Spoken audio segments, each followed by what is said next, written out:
लेकिन आप सबको बताना चाहती हूँ, ये कहानी एक ऐसी कहानी है जो आपने कभी नहीं सुनी होगी।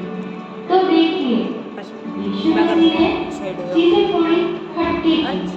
जैसे ज्यादातर राज्य में घुड़सवार में आते थे अपनी शक्ति, ताकत और बल दिखाने, पर यीशु मसीह वो नम्रता के साथ था, एक छोटे से गधे के बच्चे पर बैठा।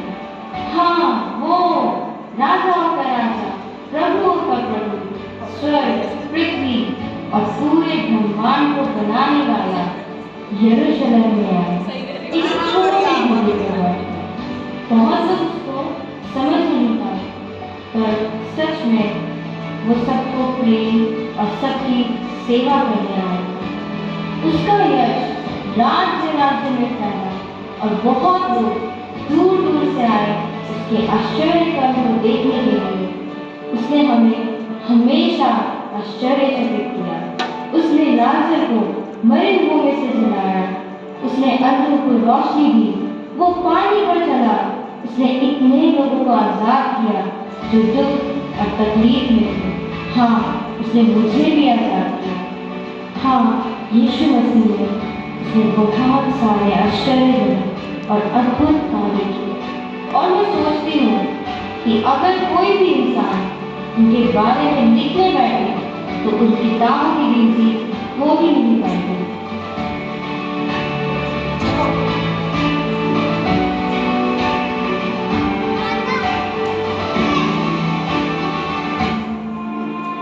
यीशु मसीह और उसके 12 चेले ज्यादातर बैठकर एक साथ खाना खाते थे और वो समय खास हुआ करता था क्योंकि कोई भीड़ या कोई परेशानी नहीं थी। वो बस यीशु मसीह के साथ बैठते और उसके सारे ज्ञानों और बुद्धि की बातें समझते। ज्यादातर रोज उसके साथ हंसी और आनंद के होते थे, पर ये रात अलग थी। उसकी शुरुआत एक बहस के साथ थी। 12 चेलों ने पूछा, स्वर्ग के राज्य में उनमें से सबसे बड़ा कौन होगा? यीशु मसीह एक धीरज इंसान की तरह जो वो है उनको आसानी से बताया कि वही सबसे महान होगा जो सेवा करेगा। और क्या यीशु मसीह उसके सबसे बड़े उदाहरण नहीं थे?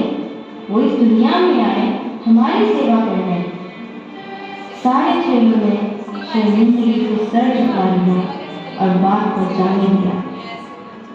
मुझे बहुत खुशी होती बताने में कि वो रात इसके बाद बहुत सुखद थी कि उन्होंने अच्छे से भोज किया और आराम से शांति में सोए, पर ऐसा नहीं हुआ। चेलों का दिल टूट गया जब यीशु मसीह ने बताया कि उनमें से उनका एक मित्र उसको धोखा देगा। कि कैसे? यीशु मसीह का दिल टूट गया जब उन्होंने अपने चेलों का दिल टूट गया जब यीशु मसीह ने बताया। दिल टूट गया तो मुंह नीचे लटका के बैठा। बस मैं करे तब थोड़ा ही हाँ। चेलों का दिल टूट गया जब यीशु मसीह ने बताया कि उनमें से उनका एक मित्र उसको धोखा देगा। कि कैसे हो सकता है? उन्होंने सोचा, वो कौन इंसान होगा जो अपने मित्र को धोखा देगा? उनमें से सबने प्रश्न किया कि क्या वो मैं हूँ? क्या वो मैं हूँ? निराशा में सोचते हुए कि काश मैं ना हूँ। जब चेले इन बातों पर चर्चा कर रहे थे, पतरस यीशु मसीह के पास झुका और धीमी आवाज से पूछा, वो कौन होगा रब्बी जो आपको धोखा देगा? यीशु ने कहा, जिसे मैं ये रोटी का टुकड़ा डुबा कर दूंगा वही है। तब पतरस ने देखा यीशु मसीह ने वो रोटी का टुकड़ा डुबाकर यहूदा को दिया। वो चुपके से यीशु मसीह को धोखा दे रहा। यहूदा जो इतने समय से उसके साथ था, जिसने यीशु के सारे आश्चर्य कर्मों को देखा, यही वही है जो यीशु को धोखा देगा। यहूदा ने देखा यहूदा को बाहर जाता है और बिना बताए कि वो कहाँ जा रहा है, और किसी ने उसके ना होने का प्रश्न नहीं किया। और जब तक पतरस इस गंभीर बात के बारे में चर्चा करता, तब तक यीशु मसीह ने थोड़ी रोटी को लिया और उठाया और अपने पिता को धन्यवाद किया और रोटी को तोड़ा और कहा, ये लो और खाओ, क्योंकि ये मेरी देह है जो तुम्हारे लिए दी मुंह नीचे लटका के कभी धन्यवाद नहीं दिया यीशु मसीह ने, तो बरकत है। और फिर उसने कटोरे को उठाया और धन्यवाद दी, कहते हुए कि ये मेरा लहू है जो बहुत लोगों के लिए बहाया गया, एक कुर्बानी की तरह, जिससे तुम्हारे पाप क्षमा होंगे। मेरे स्मरण के लिए यही किया करो। ये वही क्षण था जब चेले समझ गए कि ये कोई आम बोझ नहीं है। वो नहीं जानते थे कि कुछ भी ऐसा नहीं था उसके साथ जो आम था। ये बोझ उनके लिए आखिरी बोझ होगा जो वो उसके साथ खाएंगे उसके मृत्यु से पहले। यीशु ने पतरस, याकूब और यूहन्ना से कहा कि उसका पीछा करें गतसमनी की वाटिका तक, जहाँ वो पहरा देंगे जब यीशु मसीह प्रार्थना करेंगे। उन्होंने यीशु को कभी ऐसा न देखा था जैसे वो उस रात को था। उसकी शक्ल निराश सी थी, उसके हाथ कांप रहे थे, पसीने टपक रहे थे जैसे लहू। यीशु मसीह पीड़ा में थे, जानकर कि क्या आने वाला है। वो वाटिका में चल रहे थे और गिर पड़े, कह पड़े, पिता अगर ये मुमकिन है तो ये कटोरा मुझसे ले लीजिए, क्योंकि यीशु मसीह उस क्रूस की पीड़ा को जानते थे और वो जानते थे कि ये करना कितना ज़रूरी है लोगों को बचाने के लिए। फिर भी उन्होंने प्रार्थना की अंत में और कहा, पिता मेरी इच्छा नहीं परंतु आपकी इच्छा पूरी हो। रोमन सैनिकों के चलने की आवाज़ आई दूर से और वो आ रहे थे। वो पीछा कर रहे थे उस धोखेबाज का। बहुत घबराहट के साथ पतरस, याकूब और यूहन्ना ने देखा कि कैसे यहूदा प्रभु यीशु के पास गया और उनको छुआ। उसने अपने सौदे को पक्का कर दिया, जिससे सैनिक यीशु मसीह को ले गए। और पतरस ने कोशिश भी करी उनको रोकने की, परंतु यीशु ने उसको मदद करने से मना कर दिया। यीशु ने सैनिकों को मंजूरी दी अपने आप को ले जाने के लिए, उनके बीच देखने के लिए जो उसके भविष्य को तय करेंगे।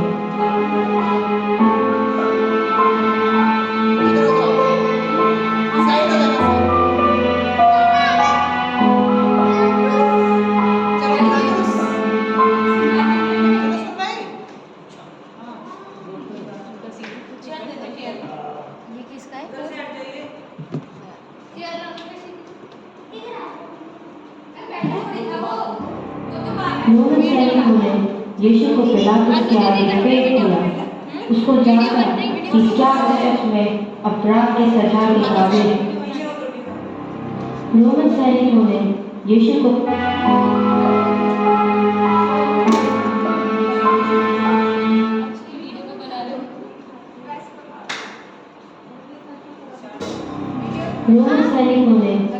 को पिलातुस के आगे फेंक दिया। उसको जांचा कि क्या वो सच में अपराध के सजा के काबिल है, परंतु कोई अपराध ही नहीं मिला यीशु मसीह को सजा दिलाने के लिए। पिलातुस ने कोशिश की कि यीशु को आज़ाद कर दे, परंतु यहूदियों के सरदार लोग उससे इनकार और बहस करते रहे। उसका आखिरी निर्देश ये था कि फैसला लोगों के हाथ में दे दिया जाए।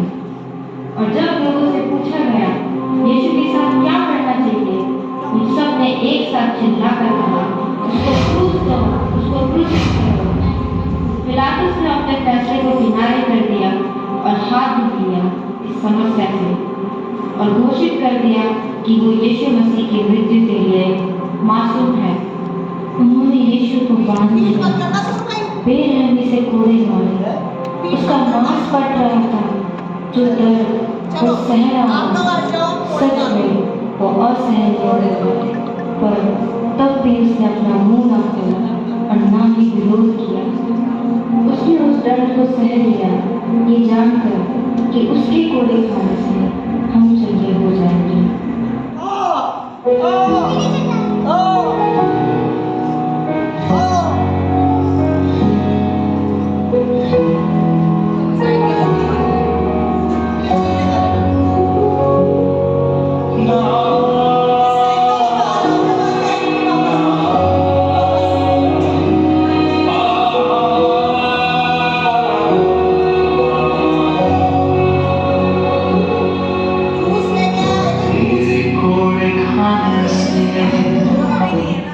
जाओ, क्रूज लेके आओ।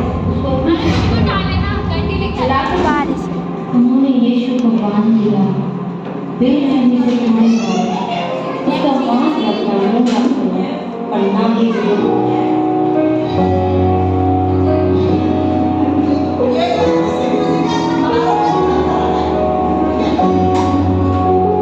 जब गाना स्टार्ट किया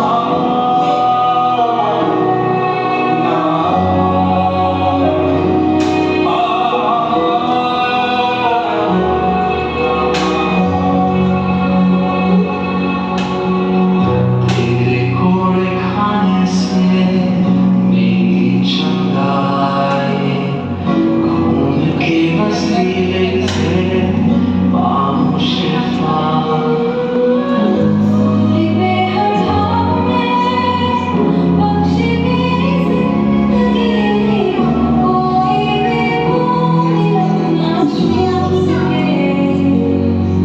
तू चंगा करता है, तू चंगा करता है, यीशु तू चंगा करता है, तू जीवन देता है, तू जीवन देता है, यीशु तू जीवन देता है।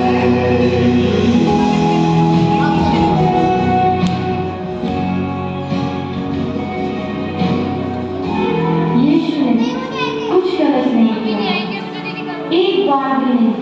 उसने पाप नहीं किया, उसने झूठ नहीं बोला, उसने चोरी नहीं की, उसने खून नहीं किया, उसने धोखा भी नहीं दिया। फिर भी वो वहां था, उसके हाथ की हड्डी पर कीड़े ठोकी गई और उसके पैर उसे उस क्रूस पर पकड़े हुए थे। एक कांटों का ताज उसके सर पर डाला गया, उनके द्वारा जो उसके ऊपर मजाक बनाते, हंसते और ललकारते थे। उसके मुंह के ऊपर थूक कर चिल्लाते, तुमने इतनों को बचाया, खुद को क्यों नहीं बचा पा रहे? क्यों क्यों यीशु ने खुद को नहीं बचाया? क्योंकि परमेश्वर ने जगत से ऐसा प्यार किया कि उसने अपना इकलौता पुत्र दे दिया, ताकि जो उस पर विश्वास करे वो नाश ना हो परंतु अनंत जीवन पाए। वो एक क्रूस पर मर सकता है ताकि वो हमें बचाए, हमारे पापों से। उसने हमारी जगह ली। वो कीले मेरे हाथ में ढूंढनी चाहिए थी और मेरे पैर में। वो सजा मेरी थी, ना कि यीशु मसीह की, पर उसने वो सजा मेरे लिए ली। उसने ये सजा दी हम सब के लिए। मैं आज भी उस दिन की आवाज को सुन सकती हूँ। वो आवाज मेरे उद्धार करता की है, मेरे कान में गूंजती है। चला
बस शांति हर जगह, क्योंकि हम उसे खोएंगे कभी ऐसा सोचा नहीं था।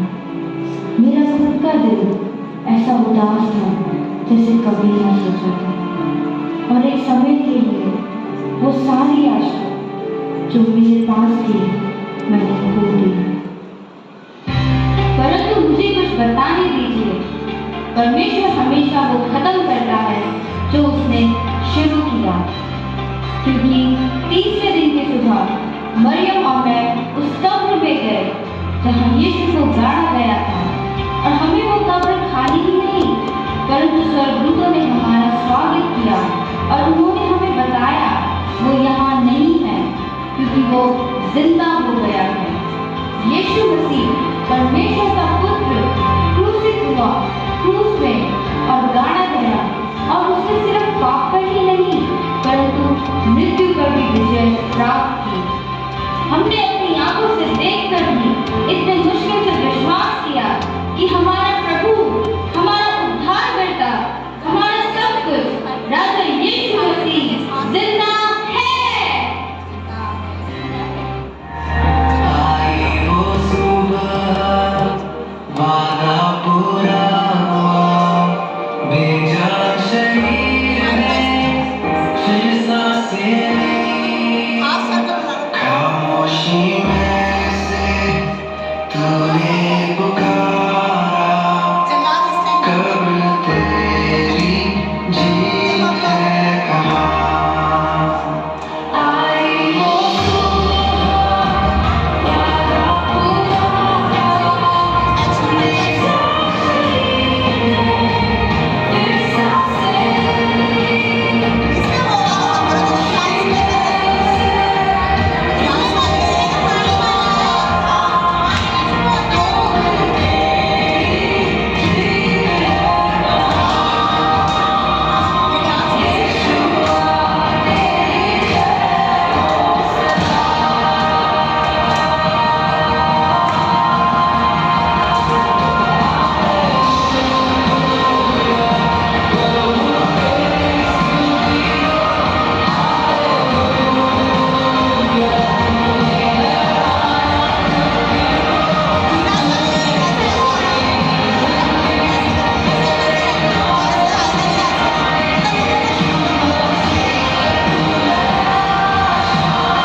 ठीक है भैया जी, हेलो, मैं बाइबल मन तो हूँ। हम कुछ और कर रहे थे।